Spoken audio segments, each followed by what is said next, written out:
कसे आहेत सगळे? आय होप सगळे छान असतील. तर एव्हरीडे क्वीनमध्ये तुमच्या सगळ्यांचं स्वागत आहे. तर आता संध्याकाळचे 8 वाजलेले आहेत. ठीक आहे, दिसलं? तर आता संध्याकाळचे 8 वाजलेले आहे आणि मस्त मी आज बिर्याणी बनवणार आहे. तर मी तुमच्याबरोबर ही बिर्याणी शेअर करते. तर तुम्हाला नक्की आवडली तर नक्की लाईक करा आणि कमेंट करून सांगा की सोप्या पद्धतीने आणि क्विकली पटकन झटपट पटापट होणारी बिर्याणी तुम्हाला कशी वाटली. सो तर चला आपण स्टार्ट करूया बिर्याणी बनवायला. तर आता इथे मी मस्त कांदे घेतलेले आहेत आणि इथे मी मस्त इंडिया गेटचे असे बासमती तांदूळ मागवले आहेत.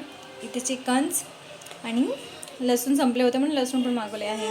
तर चला तर स्टार्ट करूया आपण बिर्याणी बनवायला. टाकते. तर इथे मी तेजपत्ता टाकते, फक्त खडे मसाले टाकत नाही कारण खडे मसाले ना मुलांच्या दाताखाली येईल म्हणून मी टाकत नाही, कारण मुलं असल्यामुळे. तर तुम्हाला एक चॉईस आहे की तुम्ही फोडणीला खडे मसाले टाका किंवा वाटणामध्ये तुम्ही खडे मसाले घ्या. तर वाटण कसलं आहे ते आपण पुढे बघूया. तर इथे मी तेजपत्ता टाकला आहे आणि नंतर हा सगळा कांदा ह्याच्यामध्ये टाकून देणार आहे. अशी हलवून घेऊया. आता ह्याच्यामध्ये ना ही जी पेस्ट आहे, अद्रक लसूण मिरची कोथिंबीरची पेस्ट आहे, ही सगळं ह्याच्यात टाकून द्यायची आहे.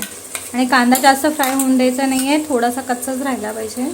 आता ह्याच्यामध्ये ना कांदा जास्त फ्राय नाही होऊन द्यायचा, अख्खा राहायला पाहिजे, कारण की तो बिर्याणीमध्ये खूप छान मग फ्लेवर करतो. म्हणून आपण जास्त त्याला फ्राय नाही करायचं. आणि लगेच मी ते लसूण मिरची अद्रक आणि कोथिंबीरचं वाटण टाकलेलं आहे. हे सगळे टमाटे मी ह्याच्यात टाकून देते.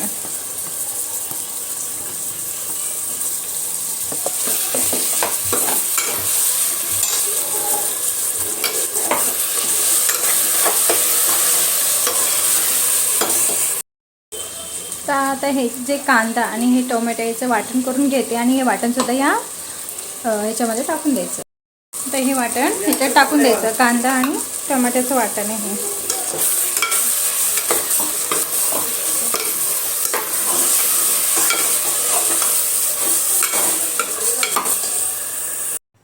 तर आता ह्याच्यामध्ये हळद, गरम मसाला, धने पावडर, जिरा पावडर, थोडंसं अजून धणे पावडर टाकलं आहे. आपल्या अंदाजानुसार तुमच्या भाताच्या क्वांटिटीनुसार तुम्हाला टाकायचं आहे. आता हा बिर्याणी मसाला मी इथे टाकला आहे आणि त्याच्यामध्ये थोडंसं चिकन मसाला पण मी ॲड करते आज, पण नाही टाकायचं आहे. मी थोडंसं वेगळं म्हणून मी टाकते, पण बिर्याणी मसालाच तुम्ही टाका.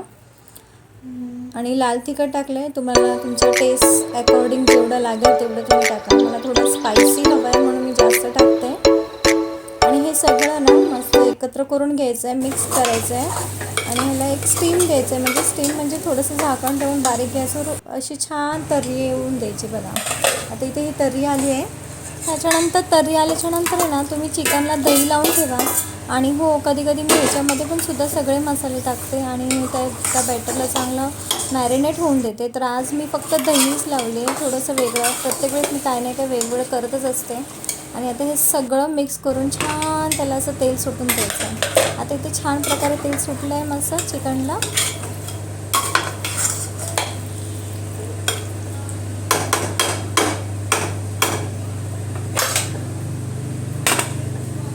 त्याच्यानंतर ह्याच्यामध्ये चवीनुसार मीठ, म्हणजे तुमचं राईसची क्वांटिटी किती आहे त्यानुसार अंदाजे तुम्ही टाका. इथे माझं जेवढं राईस मी घेणार आहे त्यानुसार मी इथे मीठ टाकलं आहे. खूप सुंदर तर्री आले. आता ह्याच्यामध्ये सगळे तांदूळ टाकून घेणार आहे. ह्याच्यात मी बासमती राईस वापरलेला आहे आणि हा 1 किलोपेक्षा थोडासा कमी आहे ॲक्च्युली. तर त्यानुसार मग मी सगळे मसाले मीठ आपण टाकतो. आता हे सगळं मस्त एकत्र करून घ्यायचं आहे, मिक्स करून घ्यायचं आहे. बघा, आणि त्यालासुद्धा चांगलं घेऊन द्यायचं आहे, म्हणजे तेल सुटून द्यायचं. मध्ये मध्ये हलवायचं आहे बारीक गॅस करून. आणि हवी तेवढी तुम्हाला कोथिंबीर टाकायची तर टाका. तर मी ती ह्याच्यामध्ये पण टाकणार आहे आणि वरती गार्निशिंगला पण ठेवणार आहे कोथिंबीर. आणि आपल्या वाटणामध्ये पण कोथिंबीर थोडी घेतली होती. मिरची अद्रक लसूणचं जे वाटण होतं ना त्याच्यात पण कोथिंबीर होती. आणि सगळं जे आहे ना ते एकजीव करायचं चांगलं. आणि त्याच्यामध्ये ना तुमच्या अकॉर्डिंग जेवढं पाणी तुम्हाला लागणार तेवढं टाकायचं. एवढं लक्षात ठेवायचं की बासमती राईसला कमी पाणी लागतं आणि शिट्यासुद्धा कमी करायच्या आहेत. मी आता इथे फक्त 2 शिट्या करणार आहे, जेणेकरून ते हे उलटा उलटा कोण येते? रॉबर्ट आहे का तू? एलियन आहे? एलियनच्या चेहरा तर बघू. काय काय म्हणाले डॉक्टर अंकल?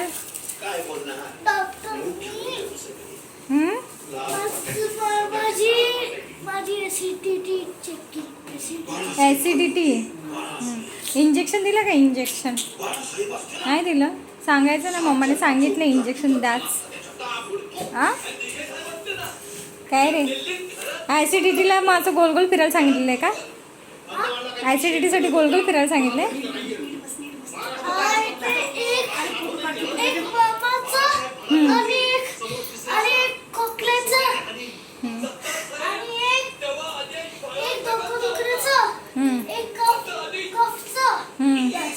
बस एवढे औषधं दिलेत बाबा. हा छोटा बाबू. दुसरा कुठे गेला? एक इकडे.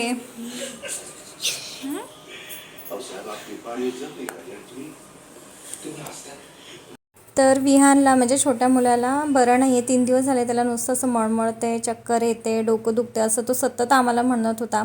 तरी आम्ही त्याला रेंटक सिरप आणून दिलं होतं. त्याने काय बरं वाटलं नाही म्हणून त्याला आज त्याच्या पप्पांना सांगितलं की डॉक्टरकडे घेऊनच जा, म्हणून तो डॉक्टरकडे जाऊन आला आहे. हे मुलं कसं माहिती आहे का, ओव्हर ईटिंग करतात ना, कधी त्यांना कळत नाही की म्हणजे किती क्वांटिटीमध्ये खावा. विहानचं असंच आहे काहीतरी. त्याला म्हणजे कुठली गोष्ट आवडली ना, जेवण त्याचं खूप प्रिय आहे त्याला. बाहेरचं काही नाही इतकं आवडत, तेवढं जेवणामध्ये तो इंटरेस्ट देतो. मग कधी कधी इतकं छान बनलं की तो मग त्याला कळत नाही की किती खायचं किती नाही, आणि अशा प्रकारे मग त्याला असं ॲसिडिटी होते. तर आता बिर्याणी रेडी आहे, तर चला आपण आता जेवायला बसूया. तर मस्त इथे बिर्याणी झाली आहे. पाण्याचा अंदाज आणि शिट्या किती काढायचं हे आपल्याला माहिती हवं आहे, कारण की बासमती राईस शिजायला खूप काही शिट्या लागत नाही. 2 शिट्यामध्ये तो सुटसुटीत शिजतो. पण तेवढं महत्त्वाचं काय आहे, त्याच्यामध्ये पाण्याची जी क्वांटिटी असते ना ती परफेक्ट पाहिजे, तरच तो भात सुटसुटीत होतो. नाही तर मग कुकरमध्ये भात गाळ होतो. चला, तर व्हिडिओ आवडला असेल तर नक्की लाईक करा. बाय.